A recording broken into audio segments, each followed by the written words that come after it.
it's such a hard industry for filmmakers to exist in, to make money and thrive. Now, a lot of them do it, from what I could tell, just because they really love it. It's their passion. The money is second. But there are people who we could talk about all day long that are struggling and trying to keep it afloat, and they'll have sidebars with us where they're like, oh, it's been super slow, I've got to dip into my savings, and savings is running out during different periods of the year. That's a hard lifestyle to manage, having to save up all your money and then go through these big dips and not really know what the next few months are going to look like. Every quarter is going to be different. Versus there's production companies that I see that aren't, let's go big established production companies, that I don't see hiring the grips, hiring the gaffers, like having them on full time as your staff, versus you'll get like a bay of 9 editors, like, but you'll just contract and freelance these guys out to do. I mean, the grips, the G&E, they're the ones who are making the production. If you're not, you know, obviously the camera guy needs to be there, but they're making everything happen. Yeah. And the fact that I don't see these well-established production companies hiring them on full-time, I think they're the problem, you know, because then these guys got to go and then the rates go down. They got to fight for what they can get. These well-established locals, now they have to drop their 700 to 5 because these new guys are hungry and willing to do it. I would love to see these people. I mean, they're friends of ours, like peers. Why are you not on staff somewhere making $90,000 a year? Like, you're the one who's making everything look so pretty. You know, I wish I saw that. And if you're a smaller production company, I tier it off of like, how many editors do you have? Do you need 10 editors? Probably not, you know? Does every intern you have to be an editor as well? Like, no. Get these guys. I've always said, I hate when people tell me they want to be a DP, because everybody wants to be a DP. I love the people who say they want to be a grip, they want to be a gaffer, and that sort of stuff. But I feel bad for them internally, because I know you're kind of getting into the struggle lifestyle. Yep. Fisher, come here. He's joining the party today. Yeah. So what, I mean, you're a production company owner. We're established, but we're not that big. We don't have a bay of editors. There's 5 of us here. It's not 30. Do you have opinions on that? Well, 5 total people, not just editors. Yeah.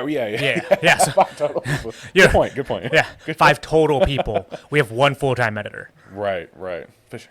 Man, I have had the thought multiple times to have a full-time G&E person. That is all they do is drive the van. They're on. I mean, they're on every production. They would be on every production. Every it's one. like, hey, we have whatever, 100 jobs a year. You're on 100 jobs. Yeah. You're the one bringing the gear in and out. You're driving. You're doing all these things. I've had the thought. I mean, seriously. I mean, in a lot of ways, it would help us. The cost is tough. Yeah. It's insanely difficult to make that number work, because you're having to guarantee the work up front to justify the cost that a full-timer is going to want. Yep. And rightfully so deserve. Because there's been, there's 2-3 dozen jobs a year that we can just handle internally and not hire somebody. So that's a cost savings. I mean, but don't you think that if there's a gaffer on it, it's going to look a lot better? Yeah. And when your productions look a lot better, you get to charge more. Yep.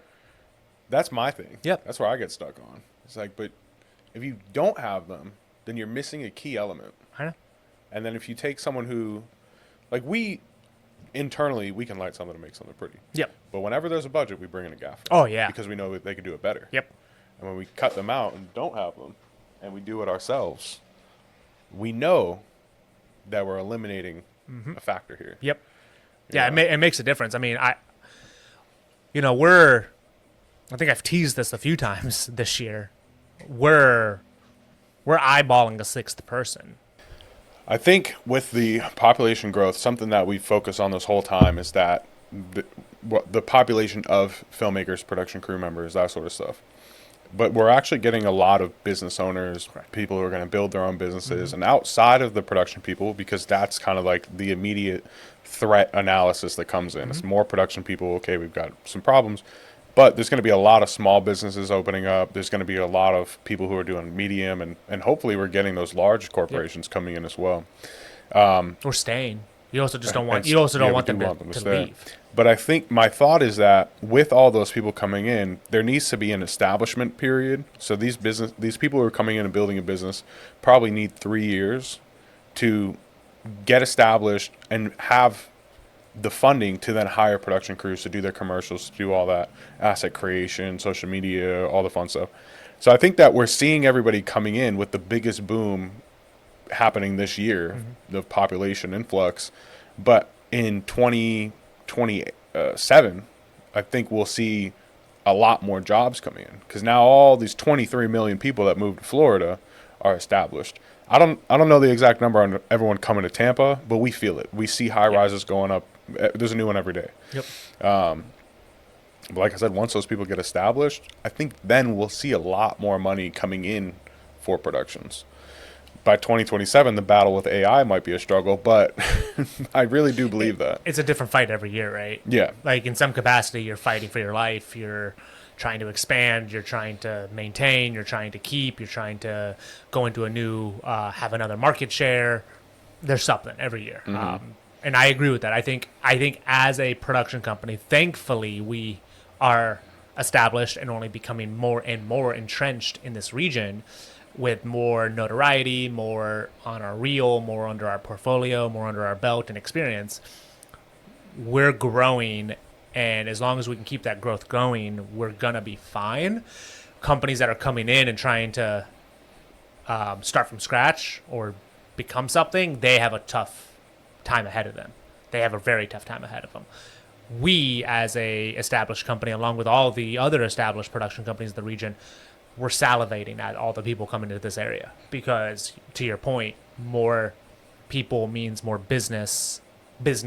More people equals more businesses equals more revenue for us, and more jobs and more job opportunities. I think we have a lot of good coming to us because we have already been here and we're established. And I mean, I actually don't think it's going to take until 2027. I think we're going to see it in 2026. I think it's going to hit us a year earlier than you think. I hope so. I mean, sooner the better, honestly. So there's all the people coming in. We've pros and cons. That's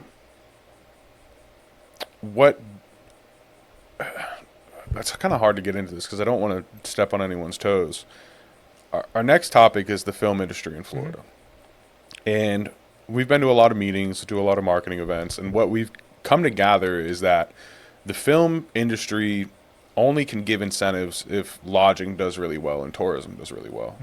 With the population growth, we're seeing a lot more people coming in. I don't know if they're not really supplying lodging. They're going to buying houses up. So they're not going to hotels. There's no lodging fees that we're going to end up getting. These 23 million coming to Florida, there's no lodging. They're not tourists after a year. They're not tourists. They live here, right? Yep. So we're not going to see that. So kind of my worry is, and this is where we can dive into the film industry and Florida and incentives is all that, is that's happening. People are moving in no matter what. Yep. How does the tourism improve? How does the lodging improve? And how does that actually benefit us? So we can identify people moving here, making businesses helps us. People coming in and doing lower rate, we don't necessarily agree with it, but it does help production companies kind of as a whole.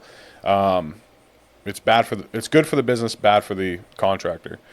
But then how does this actually help us with getting incentives to make bigger and better projects? I don't really know. So I'm kind of leaning on you for your thoughts on it. This year, the Florida-wide Office of Entertainment and Film was dissolved.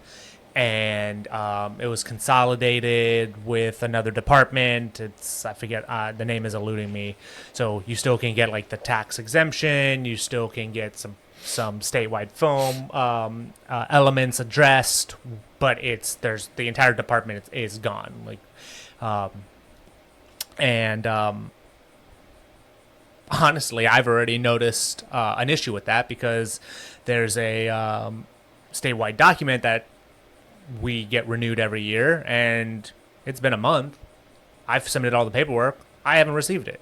Oh. And I had to send a follow-up last week and was like, hey, can I get that? So what does the document mean for the business, for anyone who doesn't know? So it's a tax exemption for those that are in the film production company, as a film production company, and you have to meet certain criteria to have this tax exemption.